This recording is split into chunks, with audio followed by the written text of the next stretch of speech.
What if every story ever told, every flood myth, every hero's quest, every tale of a man trying to outrun death, was just an echo of one original story?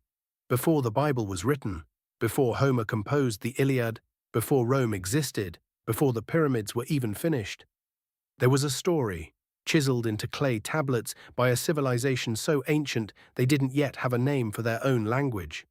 It tells of a king who was two-thirds god and one-third man, who lost his best friend, and then went to the literal edge of the world to cheat death itself. His name was Gilgamesh, and his story is not some dusty relic rotting in a museum basement.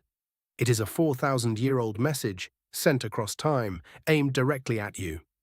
Because the questions he was asking about grief, about legacy, about whether any of this actually means anything, are the exact same questions keeping you up at night. This is the Epic of Gilgamesh, and once you hear it, you will never see your own life the same way again. Gilgamesh was the king of Uruk, one of the world's very first great cities, located in what is now southern Iraq. He ruled around 2700 BCE. That means he walked this earth over 4,500 years ago. The epic describes him as partly divine. His mother was the goddess Ninsun, his father a mortal king. He was enormous, terrifyingly strong, brilliant, and by every account in the text, a genuinely terrible ruler. He overworked his people, he took what he wanted. He was the kind of leader who was impressive and destructive in equal measure. The gods saw what Gilgamesh was doing to his city, and they decided he needed something no king had ever been given before. Not more power, not more land, a true equal, not a servant, not a subject, a friend. Someone who could look Gilgamesh in the eye without flinching. So they did something remarkable. They created one from scratch. A wild man, formed from clay and divine breath, raised not in palaces, but in the open wilderness, running with animals, drinking from rivers, untouched by civilization. His name was Enkidu. He ran with gazelles across open plains. He drank from rivers alongside lions.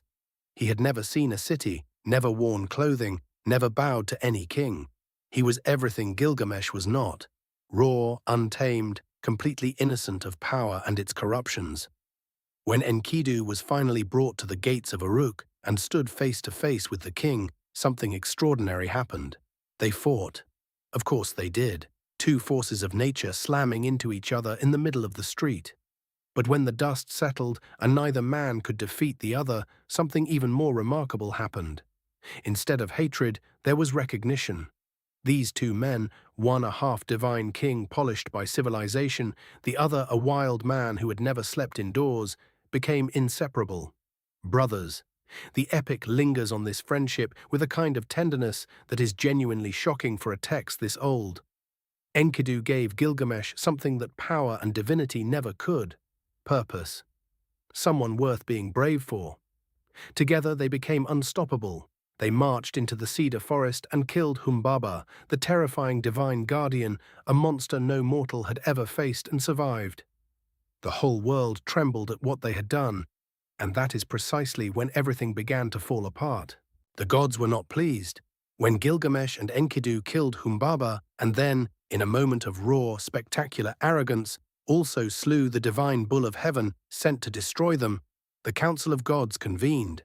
Someone had to pay, and they chose Enkidu. He fell ill with a dream sickness, wasting away day by day. In one of the most heartbreaking passages in all of ancient literature, Gilgamesh sits beside his dying friend and simply cannot accept what is happening. Enkidu, who had faced gods and monsters and the howling wilderness, brought down by a fever. When Enkidu finally died, Gilgamesh refused to bury him for 7 days. He sat with the body, he wept, he roared at the heavens. He could not process the idea that death could take something this real, this irreplaceable. The ancient text says he touched his friend's chest and felt no heartbeat, and then, only then, covered his face like a bride's veil, and wept. In that grief, Gilgamesh was transformed. He had never feared dying in battle, but now he was terrified of death itself, of disappearing, of ceasing to exist. And so, the greatest quest in literary history began. Gilgamesh traveled to the ends of the known world. He crossed the twin mountains where the sun itself rises, navigated the deadly waters of death on a boat made from 100 punting poles, and sought out the one man in all of human history ever granted eternal life by the gods, a man named Utnapishtim. Does that name ring a bell? Because Utnapishtim survived a great flood. He built a boat, he saved the animals, he watched water cover the entire earth before it receded. This story, recorded in clay tablets centuries before the book of Genesis was written, is where many historians believe the biblical flood narrative originated. When Gilgamesh finally reaches Utnapishtim, battered and hollow-eyed, he begs him, "Tell me the secret of eternal life." And Utnapishtim responds with a question so simple it's devastating. If you cannot even stay awake for 7 days, how could you possibly live forever? Gilgamesh tries. He sits down to prove himself, and immediately he falls asleep. It is almost darkly comic. The great conquering king of Uruk, slayer of divine monsters, cannot stay conscious for a single week. And in that moment, the poem is already telling you something. Utnapishtim does grant Gilgamesh one last chance, a plant growing at the bottom of the sea, said to restore youth. Gilgamesh dives in, he finds it, he holds eternal life in his bare hands. And then, on the journey home, exhausted, he stops to rest beside a pool. A serpent rises from the water, snatches the plant and vanishes, shedding its skin as it goes. Gilgamesh sits there, on the bank, completely empty-handed, and weeps. That is the end of his quest. But here is what the poem has been building to the entire time. Earlier in the story, a tavern keeper named Siduri, arguably the wisest character in the whole epic, stopped Gilgamesh and said this: "When the gods created humankind, they assigned death to humankind, life they kept for themselves. As for you, Gilgamesh, let your belly be full, make merry day and night. Look upon the child who holds your hand. Let your spouse delight in your embrace, for this too is the lot of humankind." The oldest story in the world is not about how to live forever. It is about finally accepting that you cannot, and then asking, given that, what are you going to do with the time you have? 4,000 years ago, a king had his grief pressed into clay so that it would never disappear.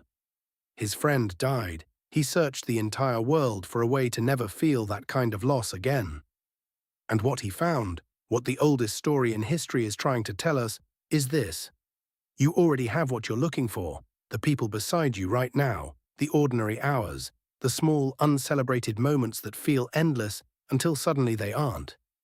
Gilgamesh went to the ends of the earth searching for immortality, and came back with the exact same wisdom every philosopher since has tried to give us. Be here, be present, love what you have while you have it. If this changed how you think about life, or death, or what any of this is actually for, subscribe, because that is exactly what this channel is built for. One idea at a time. See you in the next one. If what we covered today resonated with you, if you want to go beyond the summary and actually live with these ideas, there is a platform being built for exactly that.